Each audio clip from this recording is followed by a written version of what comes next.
Good morning again, everyone. I'm Alessandra Galloni, editor-in-chief of Reuters, and I am truly, truly honored to be here on stage today with two titans of Middle Eastern journalism, Alia and Samia. You have their titles up there, so I am going to just jump right in.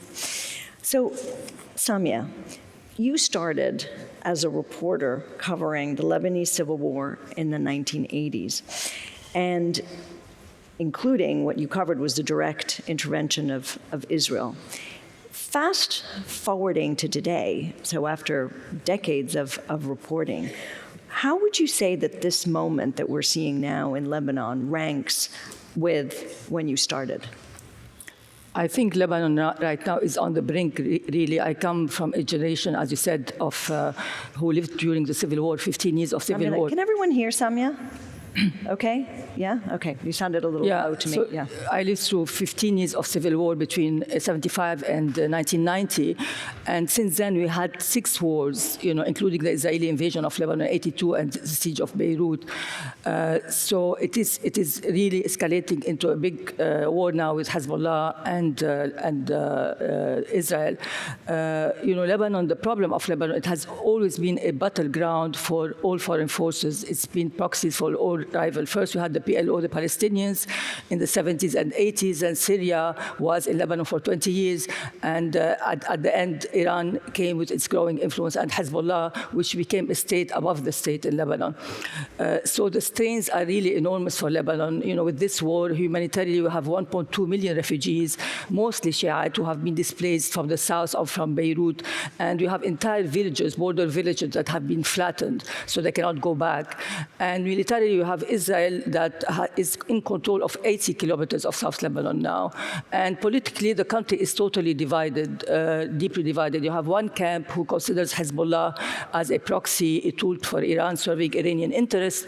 And you have another camp who thinks with or without Hezbollah, Israel is a threat. And the pressure, on the other hand, Israel is saying that it won't withdraw from Lebanon, it won't stop its attacks until Hezbollah is disarmed, which of course it's rejecting. So the consequences are big for Lebanon because the pressure is so big on the Lebanese army to disarm Hezbollah. But the fact of the matter, number one, the Hezbollah is stronger than the army. It has more resources, it has missiles, it has drones, it has asymmetric warfare capabilities that is bigger than the state. And number two, politically, if you do it by force, you risk fracturing the Lebanese army, as it happens at the beginning of the civil war, because it really disintegrated along sectarian line. You have the Sunnis going with the Sunnis, the Christian.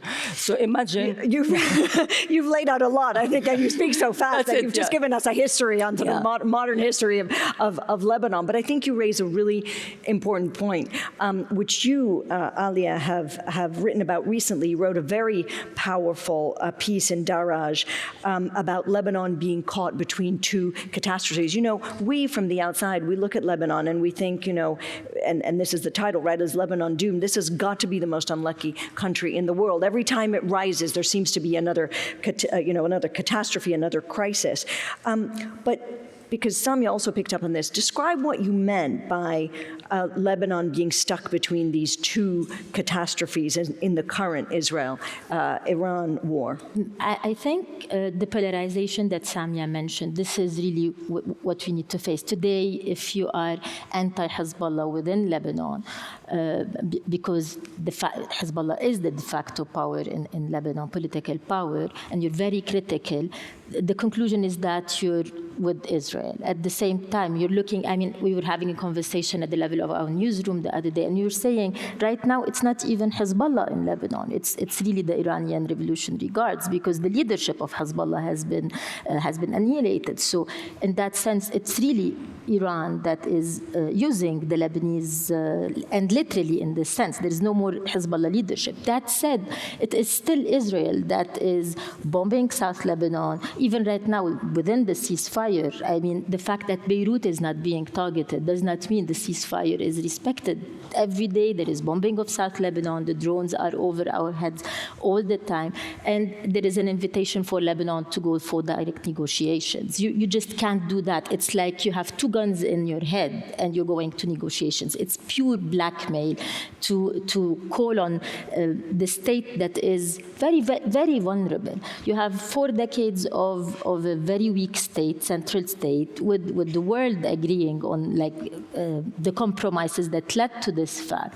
I was still, I mean, if I go back to the same timeline Samia mentioned, I was still a junior reporter at the Daily Star 30 years ago almost, when I started working on the social infrastructure of Hezbollah, the schools, the hospitals, the scouts, you have a full, at least 1 or 2 generations that were literally raised by Hezbollah as the equivalent as the replacement of the state.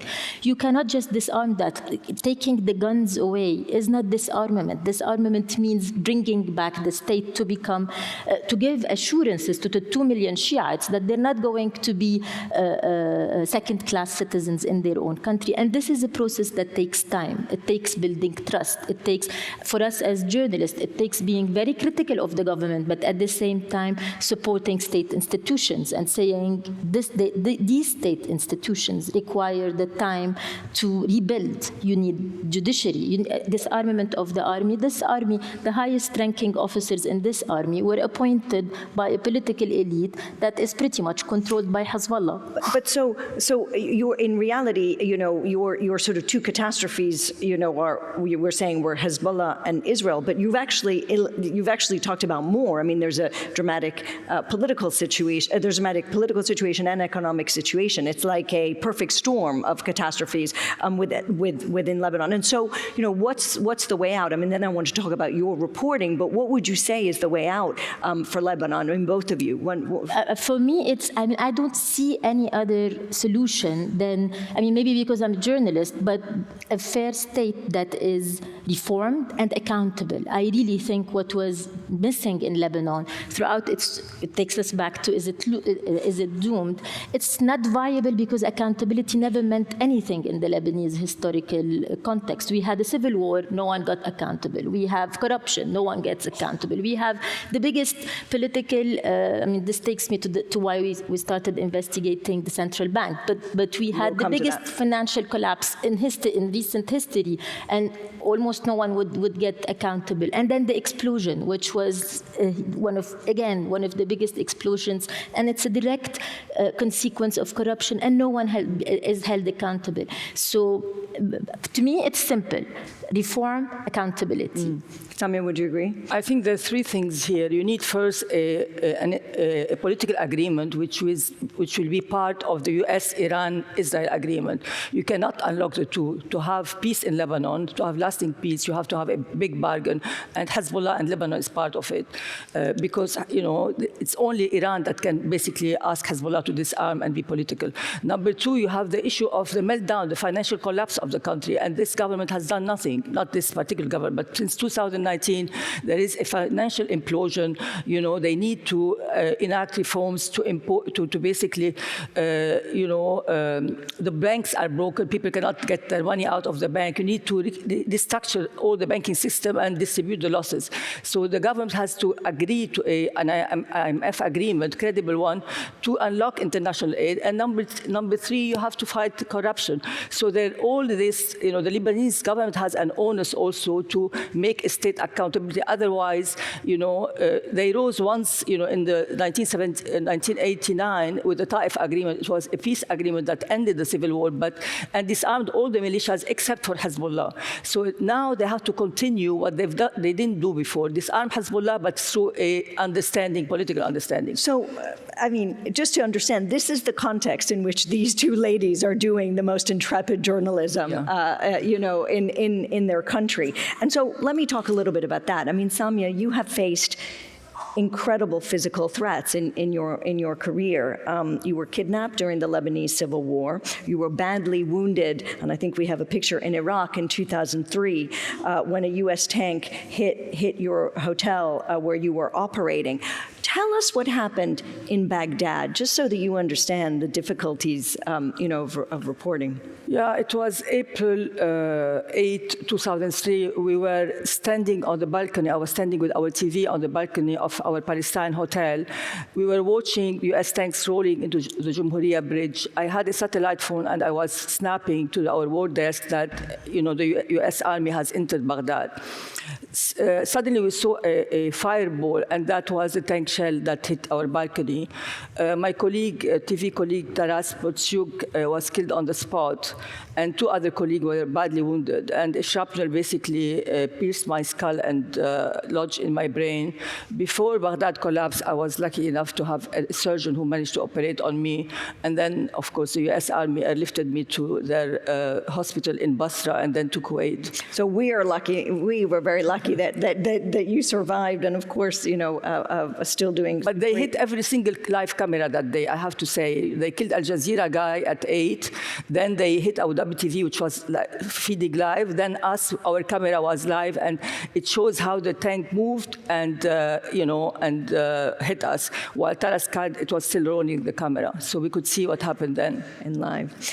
Alia, I want to talk a little bit about a story that is very close to your heart. You mentioned it, which is your investigation into the former central bank governor, Riyad Salameh. Tell us a little bit about this investigation, but importantly, Samia's talked about the physical threats. You had threats to you from authorities and legal threats as a result of this banking investigation. I mean, in the Middle East, you're going to get threats. Before that, when I was in TV, I got a fatwa to kill me because of the coverage by the people I was actually supporting. We come to the investigation of Riyad Salameh. Last year, we were hit with 15 lawsuits, one of which literally accused us of being responsible for the financial collapse in Lebanon. This is what was written in the lawsuit. And what was even more damaging than the lawsuit was the demonization campaign. Mainstream media in Lebanon is largely supported by the banks. And what we had uncovered was that the whole banking sector in Lebanon was, starting with the top of the power, like the central bank governor, who was central bank governor for 30 years. The reason we corrupt. He was in power for 30 years, and this was one of the reasons why we decided to go after him, because in the Lebanese context, every time someone is blaming somebody else. This guy has been there for 30 years in the middle of a financial crisis, and really when we started the investigation, we just wanted to say that his own money was out of Lebanon, while the Lebanese, over 1 million depositors, had lost their money. But then we started the investigation. We worked with OCCRP, who helped us really a big deal uncover a lot of what we have uncovered outside Lebanon, in Europe mostly. And we discovered it was not just mismanagement. It was really high money laundering, aggravated money laundering. And it led to the central bank governor being investigated in 6 European countries and eventually being prosecuted. So it's in the Lebanese context, this was really the first time somebody who was largely untouchable, one of the most powerful men in Lebanon, was actually being questioned. Right now he's out of prison. Hopefully he'll go back there. But again, it takes us to a language that did not exist. I used to teach investigative journalism in college. And my students would ask me, why do we do it? No one ever, it's just entertaining people pretty much. And I would say maybe one day we do it just to make sure we know how to do it if things get better, and we have actual accountability. And what kind of threats did you get? What kind of legal threats have you had? 15 lawsuits. We made, there was a silver lining to that, because first we were being sued in Lebanon. The 15 lawsuits, we pushed really hard so that we don't go to prison. We may have to pay a fine. Since we have money devaluation in Lebanon, it wouldn't have been huge money. So it wasted a lot of our time. Really, it's a classic slap. It really diverted our work from, instead of investigating, we were going to courts every day for a couple of months. But the silver lining was the demonization campaign. Daraj was a very, very small media organization. Only literally it's our network that knows what we do, etc. When the demonization campaign happened, we became a household name. So my mother's neighbor, who have not seen me for 8 years, said, when did you leave TV? They thought, like, they really heard about Daraj when it became pretty much attacked by mainstream media. So they created a wave for us, and then we tried to ride that wave to counter the narrative.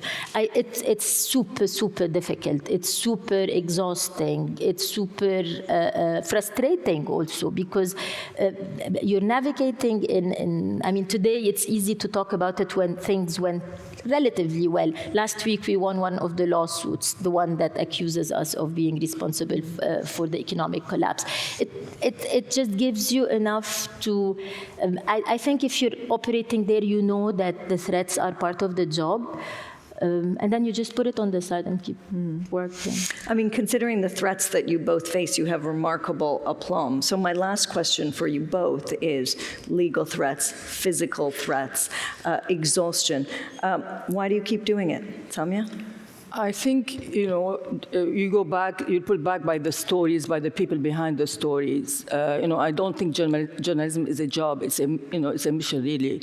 You do it because you have the stamina, you have a sense of purpose to tell the story of people, because so many stories will be buried, denied, or unaccounted for if you're not there.